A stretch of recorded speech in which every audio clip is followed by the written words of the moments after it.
क्या इस्लामाबाद में इस वक्त खबरें हैं, क्या करने जा रही है पाकिस्तान तहरीक इंसाफ का, अब इस पर लाया अमल क्यों होगा? क्योंकि हम देख रहे हैं कि उनकी जो फैमिली है उन्होंने तो रिजेक्ट कर दिया इसको कैटेगोरिकली। वो ये कह रहे हैं कि जी हमें नहीं पता कि इलाज के हवाले से जो खबरें आई हैं, जो रिपोर्ट पेश की गई है, क्योंकि ये हुकूमती डॉक्टर्स हैं, इसमें हमारे ज़ाती मुआलिज को शामिल ना करना ये कई सवालात को खड़ा करता है कि हुकूमत की रेजिस्टेंस बेसिकली है क्या। सो अब PTI क्या लाया अमल तरतीब देने जा रही है? देखिए, हम ना PTI के अंदर बहुत ज़्यादा इख्तलाफात जो है ना वो जन्म ले रहे हैं। ख़ास तौर पे मौजूदा जो बानी PTI के आँख के इशू के बारे में बाद में बहुत सारी नई चीज़ें जन्म ले रही हैं। देखिए, इस वक्त तो आप ये बात मानेंगे आमना कि PTI शदीद बैकफुट पे है। अब उन्हें नहीं समझ आ रही कि जो गलतियाँ हुई हैं उनको कैसे अंडू किया जाए। मसलन वन लाइन अगर मैं ये कहूँ कि ये जो इतनी बहस हुई कि जी हमारे डॉक्टरों को नहीं जाने दिया गया, हम इस रिपोर्ट को नहीं मानते। सलमान अकरम राजा साहब ने बड़ा वाज़ेह तौर पे बात की है कि जब हमने जो 2 नाम दिए थे वो नहीं माने गए, तो फिर अल्टरनेट जो 2 नाम हमने दिए थे वो मान लिए गए, जिसमें डॉक्टर असलम साहब जो हैं हमारे नुमाइंदे थे वो गए। उसके बाद वो कहते हैं वो तसल्ली से बाहर आए हैं और उन्होंने सेटिस्फेक्शन का इजहार किया। यही आप देख लें, जो रिपोर्ट दी गई है शौकत खाना हॉस्पिटल के CEO जो हैं यूसुफ साहब, उन्होंने भी इस बात को माना है कि अगरचे मैं नहीं गया लेकिन मुझे जो बताया गया है वो उसमें यही है कि उनकी आँख का मसला वो शिद्दत वाला नहीं है, वो बड़ी हद तक वो रिकवर कर गए हैं और होपफुली एक इंजेक्शन और लगना है टाइम के साथ, तो वो हिल भी सिंपली ऑल राइट, को ऐसा इशू नहीं होगा। और ये भी बात तय होगी, जो बातें हो रही थी जी का आप बनी गाला जाएंगे, किधर जाएंगे, ज़मान पाक जाएंगे, इधर जाएंगे, यही तय हो गया। कुछ खुद बानी PTI की भी इतलात है, उन्होंने कहा कि नहीं मैं अस्पताल में ठीक हूँ, वहीं रहेंगे। ज़्यादा से ज़्यादा ये इतला हमने ये है कि वो रावलपिंडी में शफा आई ट्रस्ट है, वो जो आपने देखा वहाँ पे बहुत बड़ा अस्पताल है, वो फ्री इलाज भी होता है, बड़े बड़े टॉप के वहाँ पे डॉक्टर्स बैठे होते हैं। कहा जाता है कि ऐसी बात हुई तो वो बिल्कुल करीब है, GH के करीब है, मेरे ख्याल है हार्डली कुछ 3-4 किलोमीटर के फासले पे है, तो उनको वहाँ पे ले जाया जा सकता है। लेकिन अब ये क्योंकि प्रोसीजर हो गया, ये बात तय होगी और मुझे कहने में कोई हार नहीं है। ये बिल्कुल सही कहते हैं, आज प्रेस कॉन्फ्रेंस जो की है मोहसिन नकवी साहब दाखिला ने, कि बहुत ज़्यादा प्रोपेगेंडा किया गया। दूसरा, हम ना 2 चीज़ें मैं आपको ख़बर के तौर पर बता सकता हूँ और उसको कोई चैलेंज नहीं कर सकता। देखें, ये सारे मामले को सम अप करती हैं।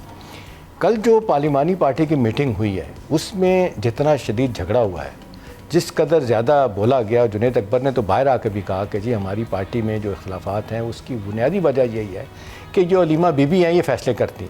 यही बात मिसाल यूसुफजई ने भी की है कि अलीमा बीबी अगर बीच में रुकावट ना डालती तो हमारी तो अब तक बहुत सारी मुलाकातें बानी PTI से हो चुकी थी।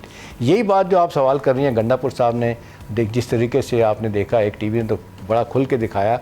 आप आमतौर पे उनके भी शो लाइव नहीं होते, लेकिन लाइव जिस तरीके से दिखाया गया उसमें जिस तरह उन्होंने गुफ्तगू की है, तो मोहसिन नकवी की तारीफ़ की, बातचीत की उन्होंने की, इरफानुल्लाह मरबत ने हमायत की, कुछ और लोग बैठे हुए थे, बल्कि सनम जावेद भी वहाँ आई हुई थी जो वहाँ इनकी लीडर। उसके बाद उठ के चली गई, इस पर बड़ा नाराज़ हुए गंडापुर साहब। उन्होंने कहा कि ये क्यों मुझे बताए बगैर चली गई हैं और मुझे ये भी पता है किसके साथ गई हैं। ये उन्होंने कहा है हमने अब सिर्फ बताने के लिए कि सियासत में सारी चीज़ें आपको बड़ा ब्लैक एंड वाइट नज़र आ रही होती।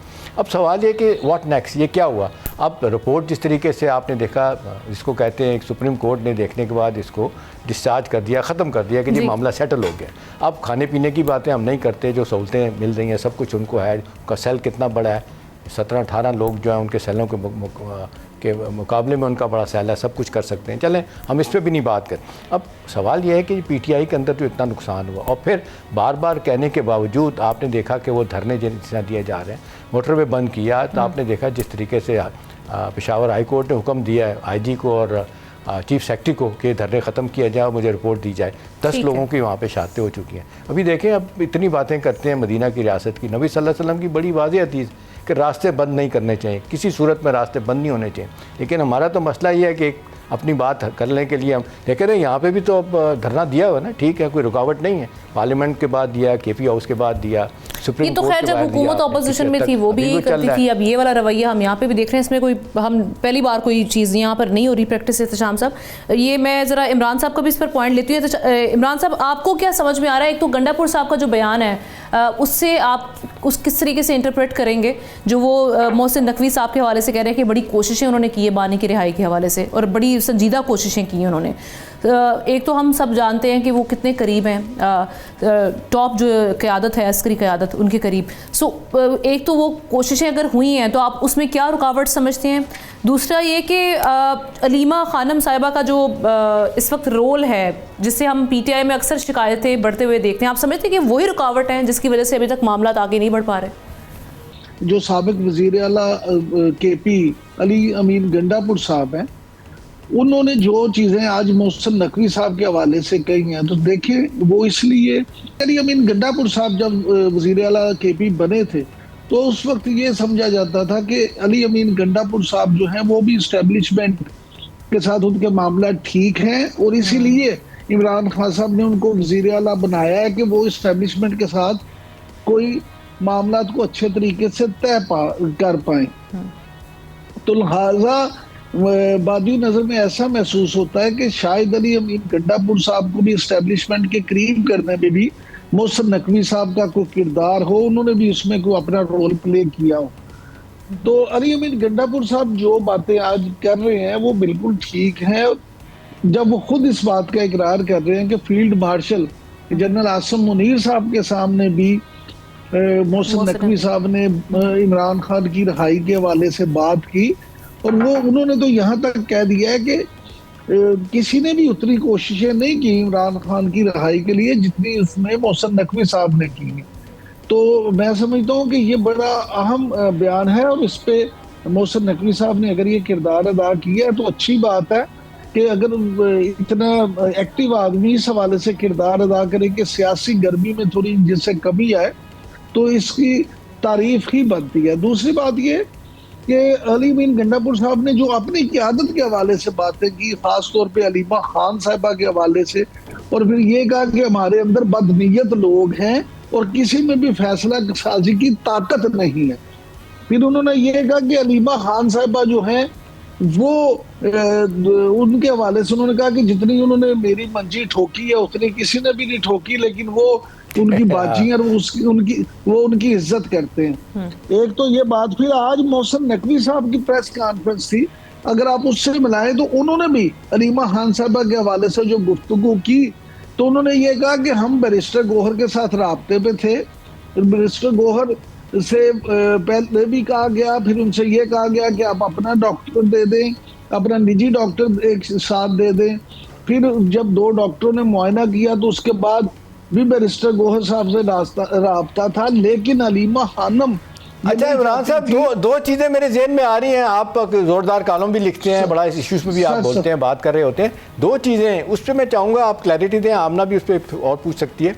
देखें, एक तो ये है कि बैरिस्टर गौहर और अपने राजा साहब जो हैं, जो इनके वैदुल मुस्लिमीन वाले हैं, ये जब पिम्स में मिल के आए थे, मुलाकात होगी और बाकायदा इनको बताया गया था कोई मिलने जा रहे हैं। उसके बाद पीटीआई वालों ने एक बात उनके ख़िलाफ़ खोल दिया, क्यों गए थे, क्यों मिले थे, एक ये।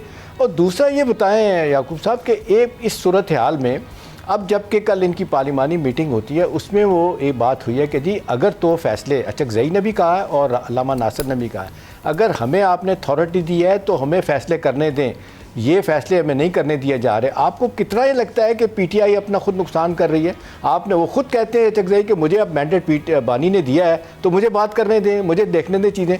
वो मामलात उल्टे तरफ लेके जा रहे हैं। उनके खिलाफ भी आपने देखा कैंपेन एक शुरू हो गई है कि जी ये कौन होते हैं, बाहर के आके लोग बैठ गए। इसको कैसे देखते हैं? एहतशाम साहब, आप क्योंकि खुद एक सीनियर आदमी है और ये सारे मामलात को बड़े करीब से देखते हैं, आपको पता है कि पीटीआई का वतीरा ये है कि पीटीआई जो है वो उनकी जो सियासत तर्ज सियासत है उसमें वो मैं ना मानू पे यकीन रखते हैं। अब अगर आप गौर करें महमूद अचकज़ई साहब की सियासत पे, तो आपको 1001 इख्तलाफ हो सकता है, लेकिन महमूद अचकज़ई साहब जो है वो कम से कम मुनाफिकत की सियासत नहीं करते।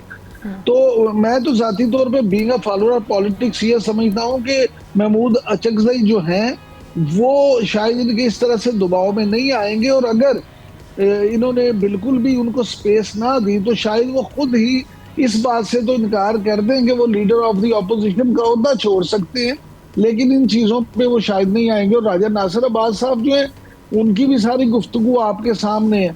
मामला ये है कि इस सारी सूरत हाल में अब अलीमा खान साहिबा जो हैं वो क्या रोल अदा करती हैं, क्या वाकई ही खान साहब की तरफ से अलीमा खान साहबा को ये मैंडेट दिया गया कि फैसले वो करें?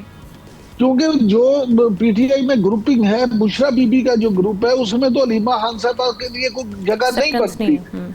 हाँ जी, और दूसरी बात ये है कि बैरिस्टर गौहर साहब जो है वो बुनियादी तौर पे एक शरीफ आदमी है, और उनके जो लहजा है वो भी आपको पता है कि बहुत ज्यादा उसमें तलखी नहीं होती। बहुत सारे जो पीटीआई के लोग हैं जिनसे ऑफ कैमरा हमारी बात होती है, वो हमारे दोस्त पीटीआई वाले तो ये कहते हैं कि शायद अलीमा खान साहबा ये चाहती हैं कि इमरान खान की अदम मौजूदगी में वो पार्टी की क़यादत संभालें और वो पार्टी जो है उसको लीड करना चाहती हैं।